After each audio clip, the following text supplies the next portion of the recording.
Assalamualaikum warahmatullahi wabarakatuh. Sahabat beriman yang dirahmati Allah Subhanahu wa Ta'ala, kemunculan Dajjal pada akhir zaman kelak bertujuan agar orang-orang mengakui kekuasaan dan menjadi pengikutnya. Sejumlah keterangan hadis menjelaskan tempat-tempat keluarnya makhluk pembohong besar tersebut. Kemunculannya sebagai salah satu tanda-tanda datangnya hari kiamat. Rasulullah dalam hadisnya pernah bersabda, tidak ada satupun makhluk sejak Adam diciptakan hingga terjadinya kiamat yang fitnahnya lebih besar dari Dajjal. Hadis riwayat Muslim. Secara bahasa, kata Dajjal berasal dari bahasa Arab yaitu Dajjala yang bermakna menutupi atau menutupi sesuatu. Menurut Kamus Lisanul Arab, ada beberapa pendapat perihal definisi dari namanya tersebut. Yaitu yang pertama, ada pendapat yang menyebutkan bahwa arti menutupi tersebut karena ia sosok pembohong yang suka menutupi kebenaran dengan kepalsuan. Pendapat lain menyebutkan bahwa karena ia menutupi bumi dengan bilangannya yang besar. Dajjal muncul sebagai sosok yang ahli dalam agama dan cerdas dalam ilmu pengetahuan. Sebab itulah banyak orang yang tertipu dengannya dan menganggap dirinya sebagai Tuhan. Berkenaan mengenai lokasi keluarnya Dajjal, pernah dijelaskan dalam sabda Rasulullah. Dikutip dari buku Kiamat oleh Mansur Abdul Hakim, Rasulullah mengatakan malapetaka selalu datang dari arah timur. Dari sini datang fitnah ke arah timur. Kekurangan ajaran dan kekerasan serta kekerasan hati merupakan sifat-sifat para penggembala unta dan lembu di kalangan suku Rabi'ah dan juga Mudor. Hadis riwayat Bukhari. Hal itu senada dengan lokasi kemunculannya Dajjal yang disebutkan akan keluar dari arah timur. Rasulullah bersabda, Al-Masih ad-Dajjal akan datang dari arah timur dan tujuannya adalah Madinah hingga dia sampai di baik gunung Uhud. Lalu para malaikat menghalaunya ke Syam dan dia di sana binasa. Hadis riwayat Muslim. Ada beberapa wilayah di arah timur yang disambangi Dajjal. Salah satunya adalah wilayah Khurasan. Dan hal ini disandarkan pada hadis yang berbunyi, Dajjal akan keluar dari daerah timur yang bernama Khurasan. Dia akan diikuti oleh orang-orang yang berwajah seperti perisai. Hadis riwayat Tirmizi, Ahmad dan Hakim. Selain itu, dijelaskan Dajjal akan mendatangi sebuah jalan antara Syam dan Irak. Rasulullah bersabda di dalam riwayat hadis yang bersumber dari Hakim dari An-Nawas bin Sam'an. Dia akan keluar dari sebuah jalan antara Syam dan Irak. Kemudian dia melakukan perusakan ke tempat-tempat di sekitarnya. Wahai hamba-hamba Allah, teguhlah pada keyakinan agama kalian. Hadis riwayat Muslim dan Abu Daud. Berkenaan dengan lokasi keluarnya Dajjal, Abu Bakar As-Siddiq pernah mengatakan bahwa Dajjal akan muncul di kota Mar atau Irak. Abdullah bin Amr bin As lalu bertanya kepada seorang laki-laki yang tinggal di Irak, apakah di negeri kalian ada sebuah wilayah yang bernama Qudsi yang mempunyai danau asin dan juga pohon kurma? Lalu orang itu menjawab, iya, ada. Abdullah melanjutkan, dari sanalah Dajjal akan muncul. Hadis riwayat Tabrani. Dampak kedatangan Dajjal yang singgah di sekitar kota tersebut membuat orang-orang kafir yang berada di dalamnya berbondong-bondong keluar menemui Dajjal. Penduduk yang tersisa hanyalah mereka yang senantiasa menjaga keimanannya sebagaimana disebutkan dalam riwayat hadis terdahulu. Adapun dalam sejumlah sabdanya yang lain, Rasulullah lebih merincikan wilayah mana yang menjadi tempat keluar Dajjal kelak. Dan berikut hadis dan atsor seperti yang dilansir dari buku Kiamat, yaitu tanda-tandanya menurut Islam, Kristen, dan juga Yahudi. Dajjal akan keluar dari daerah timur yang bernama Khurasan. Dia akan diikuti oleh orang-orang yang berwajah seperti perisai. Hadis riwayat Tirmizi, Ahmad dan Hakim. Kalau dia muncul sementara aku masih hidup di tengah kalian, aku yang menghadapinya. Tapi kalau dia muncul setelah aku meninggal, ketahuilah bahwa Tuhan kalian tidaklah buta mata sebelah kirinya. Dajjal itu akan muncul dari kalangan kaum Yahudi Asfahan hingga dia mendatangi kota Madinah. Lalu dia berhenti di luarnya. Dan saat itu Madinah punya 7 pintu. Pada setiap jalan ada 2 malaikat yang menjaga. Kemudian para penduduknya yang jahat akan keluar bergabung dengannya atau Dajjal hingga dia tiba di Syam di daerah bernama Bablut. Kemudian Isa bin Maryam turun dan membunuh Dajjal. Isa akan hidup di bumi selama 40 tahun menjadi seorang pemimpin dan imam yang adil. Hadis riwayat Ahmad. Ia akan keluar dari sebuah jalan antara Syam dan Irak. Kemudian dia melakukan perusakan ke tempat-tempat di sekitarnya. Wahai hamba-hamba Allah, teguhlah pada keyakinan agama kalian. Hadis riwayat Muslim, Abu Daud, dan Hakim dari An-Nawas bin Sam'an. Kendaraan Dajjal. Mengenai transportasi Dajjal, Nabi Muhammad SAW memberitahu bahwa ia akan menaiki seekor keledai akmar. Dan Mansur Abdul Hakim di dalam buku Kiamat, tanda-tandanya menurut Islam, Kristen, dan Yahudi, menyebut bila kendaraan Dajjal diibaratkan dengan binatang ini, karena pada masa Rasul tidak ada sarana selain kuda, keledai, dan unta. Di mana dalam hadisnya beliau bersabda, Dajjal menunggang seekor keledai akmar. Jarak antara kedua telinga keledai itu adalah 40 hasta. Hadis riwayat Ahmad dan Hakim. Mansur Abdul Hakim menambahkan, 1 hasta sama dengan 55 cm. Kemudian bila dikalikan 40 kali 55 cm, hasilnya bisa lebih dari 20 meter.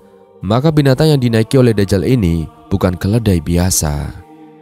Mansur Abdul Hakim lanjut berpendapat dalam bukunya, pada hadis ini Nabi Muhammad SAW coba menggambarkan kendaraan lebih modern yang lebih cepat dan mirip piring terbang berbentuk bulat. Dikatakan transportasi berwujud bundar karena keledainya disifati akmar, yakni bulan yang berwarna putih. Kata ini juga menunjukkan bentuknya yang bulat, sehingga analogi piring terbang dirasa cocok untuk membayangkan kendaraan Dajjal yang sesuai hadis tersebut. Di samping itu, kendaraan piring terbang juga digadang-gadang punya teknologi pergerakan cepat. Sebagaimana laju aksi Dajjal yang bagaikan awan dengan hembusan angin. Rasulullah SAW katakan itu dalam hadisnya dari An-Nawas bin Sam'an, seperti awan yang diikuti angin. Hadis riwayat Muslim. Dajjal akan memiliki kendaraan berupa keledai yang akan ditungganginya mengitari seluruh penjuru bumi. Dajjal akan mengunjungi setiap negeri untuk dijadikan tempat menebarkan fitnah kepada penduduk. Keledai yang ditunggangi oleh Dajjal itu memiliki lebar 40 hasta di antara 2 telinganya. Kendaraan yang ditunggangi oleh Dajjal itu juga disebut memiliki kekuatan yang kecepatannya sangat dahsyat. Keledai putih yang ditunggangi Dajjal mengelilingi dunia dalam kekuatan 1 langkahnya saja, dan itu sama dengan jarak 1 mil. Tak hanya itu, disebutkan juga bahwa kendaraan Dajjal akan memakan api serta menghembuskan asap. Kendaraan yang ditungganginya juga mampu terbang di atas daratan, serta dapat menyeberangi lautan yang luasnya bukan main. Pada hari-hari yang singkat selama 40 hari, Dajjal akan keliling dunia dan bumi akan berputar terasa lebih cepat. Dan saat berada di atas awan, kecepatan kendaraan milik Dajjal itu diumpamakan awan yang ditiup angin. Bumi akan digulung untuknya, serta tangan kanannya seolah sedang menggenggam awan dan mendahului matahari dari tempatnya terbenam. Di hadapan kendaraannya itu ada gunung yang dipenuhi dengan asap, atau mungkin maksudnya gunung berapi, dan kedalaman laut yang seolah hanya sedalam mata kakinya saja. Jika kita melihat secara cermat pada ciri-ciri kendaraan Dajjal yang dijelaskan dalam hadis tersebut, maka kita akan terbayang sebuah pesawat terbang. Jika melakukan perbandingan antara zaman dahulu dan sekarang, dulu keledai kerap dijadikan sebagai kendaraan, sedangkan zaman sekarang sudah ada banyak kendaraan yang bisa digunakan untuk berkeliling dunia. Saat ini, dunia sudah memiliki pesawat terbang yang bisa digunakan untuk berkeliling dunia dalam waktu yang singkat. Apabila mengudara di angkasa, pesawat tentunya sama seperti halnya awan yang ditiup angin. Pesawat terbang juga memiliki kecepatan yang lebih cepat dari jalannya matahari yang terbenam lebih lama. Oleh karena itu, kemungkinan besar Dajjal menggunakan pesawat terbang yang disebut-sebut sebagai keledai terbang juga mungkin saja terjadi. Wallahu a'lam bishawab. Dan sahabat yang beriman, inilah tempat yang tidak bisa dimasuki Dajjal, yaitu yang pertama, Masjidil Haram. Masjidil Haram Mekah adalah salah satu tempat suci dalam Islam. Mekah dianggap sebagai tempat paling dimuliakan dalam Islam. Bahkan, Dajjal tidak akan bisa memasuki kota suci Mekah. Ini adalah berita baik bagi para jamaah yang melaksanakan ibadah haji ataupun umroh, karena tempat suci ini dianggap sebagai perlindungan dari kejahatan Dajjal. 2. Masjid Nabawi Madinah. Selain Masjidil Haram di Mekah, Masjid Nabawi di kota Madinah juga merupakan tempat yang tidak dapat dimasuki Dajjal. Di area masjid inilah makam Nabi Muhammad SAW berada. Keberadaan masjid dan makam Nabi Muhammad beserta makam keluarga dan sahabat menjadikan kota ini sebagai tempat yang aman dari ancaman Dajjal. 3. Masjidil Aqsa Palestina. Masjid Al-Aqsa Palestina dikenal juga sebagai Baitul Maqdis, adalah tempat suci ketiga bagi umat Islam. Hal ini tidak hanya dianggap sebagai tempat suci oleh umat Islam, tetapi juga oleh komunitas non-Muslim. Dan dalam perspektif Islam, Masjidil Aqsa adalah tempat pijakan Rasulullah SAW saat peristiwa Isra Mi'raj. Beliau juga memimpin sholat di masjid ini bersama para nabi. Selain itu, Masjid Al-Aqsa juga memiliki signifikasi sebagai kiblat untuk umat Islam generasi awal selama 17 bulan setelah hijrah, dan sebelum kemudian dialihkan ke Ka'bah di Masjidil Haram, sehingga tempat ini menjadi salah satu tempat yang tidak bisa dimasukkan Dajjal ketika turun ke bumi menjelang hari akhir zaman. 4. Masjid At-Tur. Lokasi Masjid At-Tur, tempat di mana Nabi Musa alaihissalam menerima wahyu dari Allah Ta'ala. Tidak diketahui pasti di mana lokasinya. Ayat dalam Al-Quran mengacu pada Bukit Tursina yang diperdebatkan dalam tafsir Islam. Sebagian ahli tafsir meyakini bahwa Bukit Tursina berada di Gunung Munajah yang terletak di wilayah Mesir dekat Gunung Musa. Pendapat lain menyatakan bahwa lokasi ini terletak di luar Mesir, mengingat peristiwa Nabi Musa alaihissalam keluar dari Mesir setelah dikejar oleh Fir'aun. Dan sahabat yang beriman yang dirahmati Allah Subhanahu wa Ta'ala, inilah tanda-tanda akan munculnya Dajjal, yaitu yang pertama, perang antara Muslim dengan Rum. Sebuah perang dahsyat akan mengawali tanda akan munculnya Dajjal. Perang antara kaum muslimin melawan Rum ini terjadi dalam peristiwa perang yang sangat dahsyat atau Al-Malhamah Kubra. Sebelum berperang melawan Rum, muslimin akan memerangi Jazirah Arab terlebih dahulu, kemudian Persia, baru kemudian kaum muslimin akan berperang dengan Rum. Pada perang tersebut, kaum muslimin akan meraih kemenangan, dan setelah itu barulah Dajjal akan muncul dan menjadi awal perang antara muslimin dengan Dajjal di akhir zaman. 2. Banyaknya kemenangan yang diraih kaum muslimin. Rasulullah bersabda, kalian akan perangi Jazirah Arab sehingga Allah menangkan kalian atasnya. Kemudian kalian perangi Persia sehingga Allah menangkan kalian atasnya. Kemudian kalian perangi Rum sehingga Allah menangkan kalian atasnya. Kemudian kalian perangi Dajjal sehingga Allah menangkan kalian atasnya. Hadis riwayat Muslim. Dari hadis yang tadi menjelaskan bahwa dengan banyak kemenangan yang diraih oleh kaum muslimin, maka itu juga merupakan sebuah tanda akan kemunculan Dajjal. 3. Masa paceklik dahsyat yang melanda manusia. Menjelang kemunculan Dajjal, umat manusia akan mengalami masa paceklik dahsyat sehingga banyak manusia yang kelaparan. Allah Subhanahu wa Ta'ala memerintahkan langit pada tahun pertama untuk menahan sepertiga hujan, memerintahkan bumi untuk menahan sepertiga tumbuhannya. Kemudian Allah memerintahkan langit pada tahun kedua untuk menahan 2/3 hujannya, dan memerintahkan tanah untuk menahan 2/3 tanamannya. Selanjutnya, Dia juga memerintahkan langit pada tahun ketiga menahan semua hujannya. Tidak ada yang turun satu tetes pun, dan memerintahkan tanah untuk menahan semua tumbuh-tumbuhan. Golongan pengikut Dajjal. Dan berikut beberapa golongan manusia yang menjadi pengikut Dajjal pada akhir zaman. Yang pertama, yaitu Yahudi. Setiap mereka menyalakan api peperangan dan Allah memadamkannya, dan mereka berusaha menimbulkan kerusakan di bumi, dan Allah tidak menyukai orang-orang yang berbuat kerusakan. Ayat tersebut tengah membicarakan tentang bangsa Yahudi, suatu bangsa yang digambarkan Allah Ta'ala sebagai bangsa yang suka membuat kekacauan di muka bumi dari zaman dahulu hingga sekarang. 2. Setan dan jin. Kedua makhluk ini turut menjadi pengikut Dajjal. Mereka akan mencoba membantu Dajjal dalam menghasut manusia dan menghancurkan muka bumi. 3. Pelaku seks menyimpang. Orang-orang yang menjadi pelaku seks menyimpang ini telah menjauh dari norma agama yang berlaku.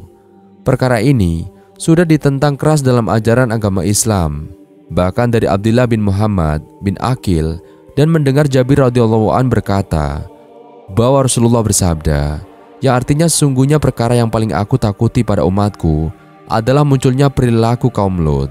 Hadis riwayat Tirmizi. 4. Wanita akhir zaman. Para wanita akhir zaman disebut sebagai wanita yang memiliki keimanan paling lemah di bumi, sebagaimana disebut dalam salah satu riwayat hadis yang dinukil dari hadis Ibnu Umar. Rasulullah bersabda, Dajjal akan turun ke Mirkonah atau nama sebuah lembah, dan mayoritas pengikutnya adalah kaum wanita.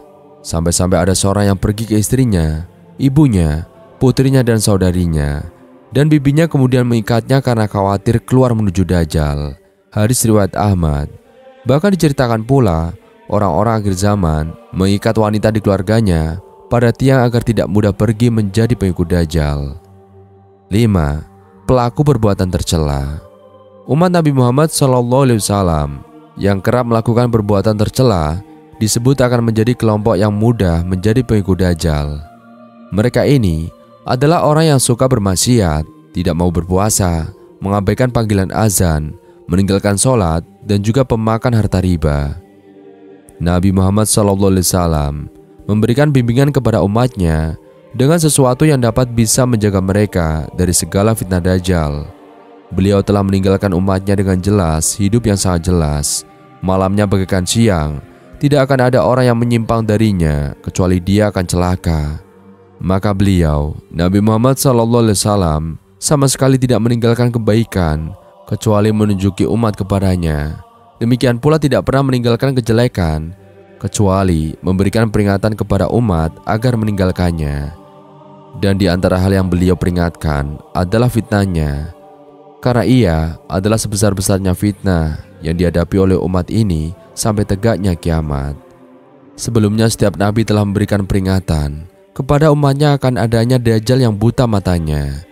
Adapun Nabi Muhammad SAW secara khusus diperintahkan untuk memberikan peringatan yang lebih, dan Allah Ta'ala telah banyak menjelaskan mengenai sifat-sifat Dajjal kepadanya agar umatnya selalu hati-hati. Sesungguhnya dia akan keluar kepada umat ini karena ia adalah umat yang terakhir dan Muhammad SAW adalah penutup para nabi. Dan berikut ini sebagian bimbingan Nabi yang diberikan kepada umatnya agar dia selamat dari fitnah yang besar ini, di mana kita pun selalu memohon kepada Allah agar selalu diberikan keselamatan dan melindungi kita semua darinya. Memohon perlindungan dari fitnah Dajjal, terutama ketika sholat, telah diriwayatkan beberapa hadis sahih tentangnya. Di antaranya adalah yang diriwayatkan oleh Asy-Syaikhaini dan An-Nasa'i dari Aisyah, istri Nabi Muhammad SAW, bahwasanya Rasulullah SAW berdoa di dalam sholatnya dengan doa, Ya Allah, sesungguhnya aku berlindung kepadamu dari siksa kubur, dan aku berlindung kepadamu dari fitnah Al-Masih Ad-Dajjal. Diriwayatkan oleh Al-Bukhari dari Mus'ab, dia berkata, saat pernah memerintahkan 5 hal dan menyebutkannya dari Nabi Muhammad SAW, bahwasanya beliau merintahkannya di antaranya, dan aku berlindung kepadamu dari fitnah dunia, yakni dari fitnah Dajjal. Memaknai dunia dengan Dajjal merupakan satu isyarat bahwa fitnah Dajjal adalah sebesar-besarnya fitnah yang terjadi di dunia. Imam Muslim rahimakumullah meriwayatkan dari Abu Hurairah radhiyallahu an, dia berkata, Rasulullah bersabda, jika salah seorang di antara kalian bertasyahud, maka mohonlah perlindungan kepada Allah dari 4 hal dengan mengucapkan, Ya Allah, aku berlindung kepadamu dari siksa neraka, siksa kubur, fitnah kehidupan dan mati, dan dari kejahatan fitnah Dajjal. Sesungguhnya orang yang membaca surat Al-Kahfi pada hari Jumat, niscaya dia akan diterangi oleh cahaya di antara 2 Jumat. Tidak diragukan bahwa surat Al-Kahfi memiliki kedudukan yang agung, karena di dalamnya terdapat ayat-ayat yang sangat memukau, seperti kisah Ashabul Kahfi, kisah Musa bersama Khidir, kisah Zulkarnain, dan aktivitasnya membangun dinding penghalang besar yang menutupi Yajuj dan Majuj, menetapkan adanya hari berbangkit, tiupan sangkakala, dan juga penjelasan mengenai orang-orang yang merugi amalnya. Mereka adalah orang-orang yang mengira bahwa mereka ada dalam petunjuk, padahal mereka adalah orang-orang yang berada dalam kesesatan dan juga kebodohan. Maka sudah seharusnya bagi setiap muslim untuk bersemangat dalam membaca surat ini, menghafalnya dan mengulang-ulangnya, terutama pada sebaik-baiknya hari di mana matahari terbit, yaitu hari Jumat. Berlari dari menjauhi Dajjal dan lebih utama ialah menetap di Mekah atau Madinah. Telah dijelaskan sebelumnya bahwa Dajjal tidak akan bisa masuk ke dalam dua tanah haram. Maka ketika Dajjal keluar, hendaklah seorang muslim menjauh darinya. Hal itu karena berbagai syubhat, juga hal-hal di luar kebiasaan yang sangat besar yang telah Allah berikan kepadanya sebagai fitnah bagi manusia. Dajjal akan mendatangi seorang yang meyakini ada keimanan di dalam hatinya. Akan tetapi, pada akhirnya dia akan mengikuti Dajjal. Hanya kepada Allah lah kita memohon, semoga Dia melindungi kita dan seluruh kaum muslimin dari fitnahnya. Imam Ahmad, Abu Daud dan Al-Hakim rahimakumullah meriwayatkan dari Abu Dama rahimakumullah. Dia berkata, aku mendengar Imran bin Husain radhiyallahu anhu meriwayatkan sebuah hadis dan dia berkata, Rasulullah bersabda, barang siapa mendengar kedatangan Dajjal, maka hendaklah ia menjauh darinya. Demi Allah, sesungguhnya seseorang mendatanginya padahal dia menganggap bahwa dirinya adalah seorang mukmin, lalu dia mengikutinya karena banyaknya syubhat yang menyertainya atau tatkala syubhat menyertainya. Wallahu a'lam bishawab. Sekian video kali ini, kurang lebihnya kami mohon dimaafkan. Yang benar datangnya dari Allah Subhanahu wa taala. Khilaf atau keliru datangnya dari saya pribadi. Wassalamualaikum warahmatullahi wabarakatuh.